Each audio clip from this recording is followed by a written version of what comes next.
ओशो कहते हैं, एक छोटी सी कहानी कहूँगा ताकि मेरी बात समझ में आ सके। जापान के एक बादशाह ने अपने बेटे को एक गुरु के आश्रम में भेजा। वह गुरु उसके गांव से निकला था और राजा ने उससे पूछा था कि मैं अपने लड़के को क्या सिखाऊं। तो उस गुरु ने कहा था, एक ही बात अगर तुम सिखा सको तो तुमने सब सिखा दिया, लड़के को जागना सिखा दो। राजा हैरान हुआ कि यह क्या बात है, लड़का रोज जागता है। उसने पूछा कि मैं समझा नहीं। तो उसने कहा, लड़के को भेज दो मेरे आश्रम में, मैं कोशिश करूंगा शायद लड़का जाग जाए। लड़के को भी हैरानी हुई कि जागना भी सिखाना पड़ेगा क्या, रोज तो हम जागते हैं सुबह। लेकिन गया। उस गुरु ने कहा, तुम आ गए हो, कल सुबह से तुम्हारी शिक्षा शुरू हो जाएगी, लेकिन स्मरण रहे शिक्षा बड़ी अनूठी है, घबराना मत, डरना भी मत, कोई खतरा होने को नहीं है, लेकिन थोड़ी कठिनाई से गुजरना पड़ेगा, क्योंकि सोए हुए आदमी को जागना सच में एक कठिनाई है। सोया हुआ होना एक सुख है, क्योंकि सोए हुए होने में जीवन की कोई समस्या परेशान नहीं करती। जागना एक पीड़ा है, क्योंकि सब समस्याएं परेशान करेंगी, बोध में आएंगी, दिखाई पड़ेंगी। इसलिए तो कोई आदमी बहुत दुख में होता है तो हम मॉर्फिया का इंजेक्शन दे देते हैं ताकि वह सो जाए, ताकि फिर उसको तकलीफों का पता न रहे।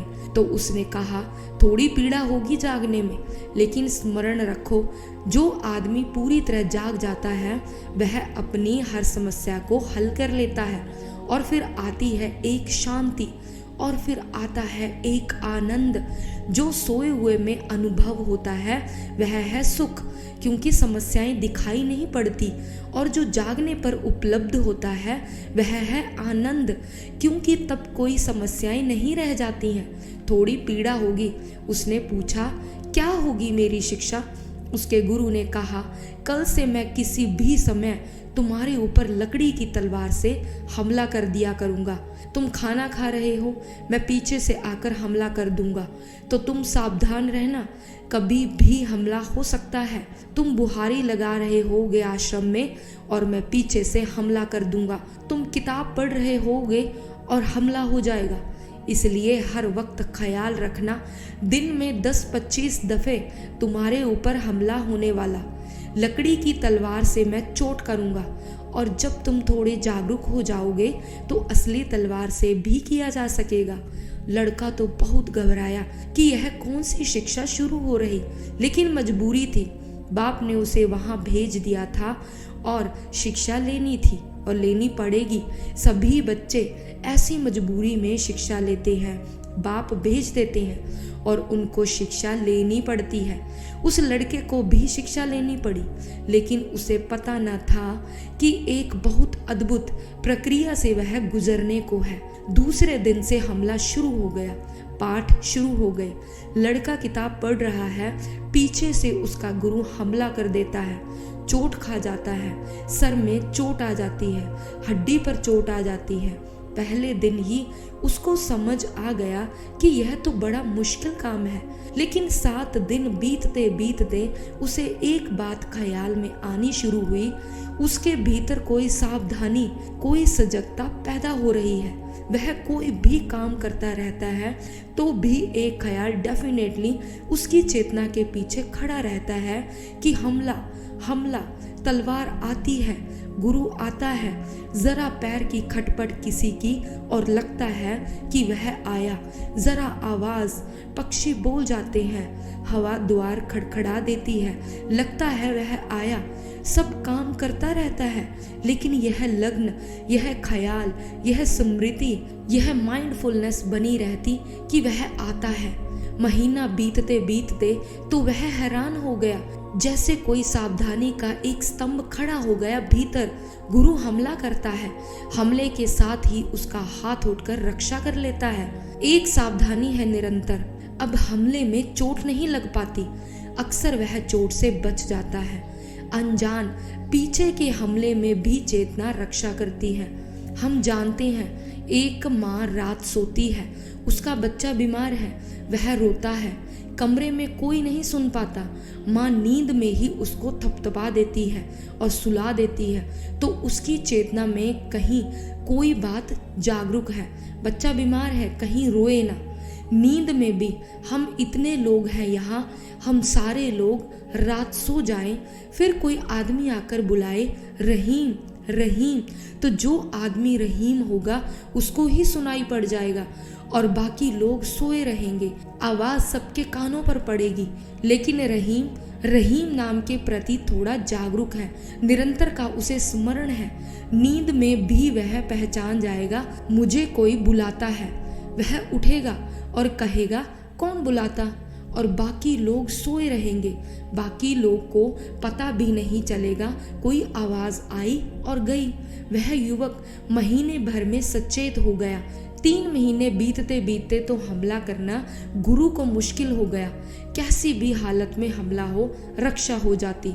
उसके गुरु ने कहा, बेटे तू एक परीक्षा से पार हो गया, लेकिन स्मरण रख कल से अब रात में भी हमले शुरू हो जाएंगे। सोए हुए होते भी हमले होंगे। रात में समझ से रहना। 2, 4, 10 दफा जानते हो कि मैं बूढ़ा आदमी हूँ, नींद मुझे ज्यादा आती भी नहीं। 2, 4, 10 दफा मैं रात में चोट करूँगा, तैयार रहना। लड़का घबराया कि यह तो ठीक भी था कि जागने में कोई हमला करे तो सुरक्षा हो जाए, नींद में क्या होगा। लेकिन उसे पता नहीं था चेतना को जितने खतरे में डाला जाए वह उतनी ही जागती है। चेतना जितने खतरे से गुजरती है उतनी सजग हो जाती है। यह उसे आने वाले 3 महीनों में पता चला। नींद में भी उसे धीरे धीरे ख्याल रहने लगा हमले का। नींद भी थी, भीतर एक सरकता हुआ स्वर भी था कि हमला हो सकता है। 3 महीने पूरे होते होते नींद में भी हाथ उठने लगा और रक्षा होने लगी। सोया रहता, हमला होता, हाथ उठ जाता, तलवार रुक जाती। 3 महीने बाद उसके गुरु ने कहा, दूसरी परीक्षा भी तू पार कर गया, अब असली तलवार की बारी है। अभी तक लकड़ी की तलवार थी। लड़के ने कहा, अब मैं राजी हूँ, अब कैसी भी तलवार हो, क्योंकि सवाल लकड़ी और असली तलवार का नहीं है। अब मैं समझ गया, सवाल तो मेरे जागे हुए होने का है। लेकिन उसी दिन उसने सोचा कि यह गुरु कल से असली तलवार का प्रयोग शुरू करेगा। बड़े खतरे का खेल है, ढाल हमेशा साथ रखनी है, असली तलवार को झेलना है, रोकना है। उसे ख्याल आया कि कल से यह खेल शुरू होगा। 6 महीने से मुझे यह परेशान किए हुए हैं। निश्चित ही कोई चीज जाग गई है भीतर जिसका मुझे कोई पता नहीं था कभी। लेकिन यह बूढ़ा इतना मुझे जगाने की कोशिश करता है, यह खुद भी जागा हुआ है या नहीं। आज मैं भी तो इस पर हमला करके देखूं, यह भी जागा हुआ है या नहीं। सुबह का वक्त था। एक वृक्ष के नीचे उसका बूढ़ा गुरु कोई किताब बैठकर पढ़ता था। उसकी 70 साल की उम्र थी। यह दूर काफी फासले पर दहलान में बैठा हुआ यह ख्याल करता था कि आज मैं भी तो हमला करके देखूं।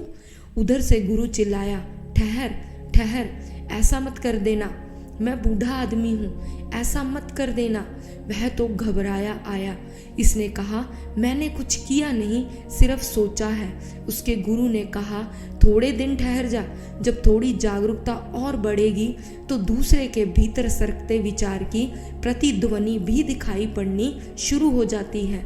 उसकी तरंगे भी बोध में जागती हैं, उसकी तरंगे भी ख्याल को ले आती हैं।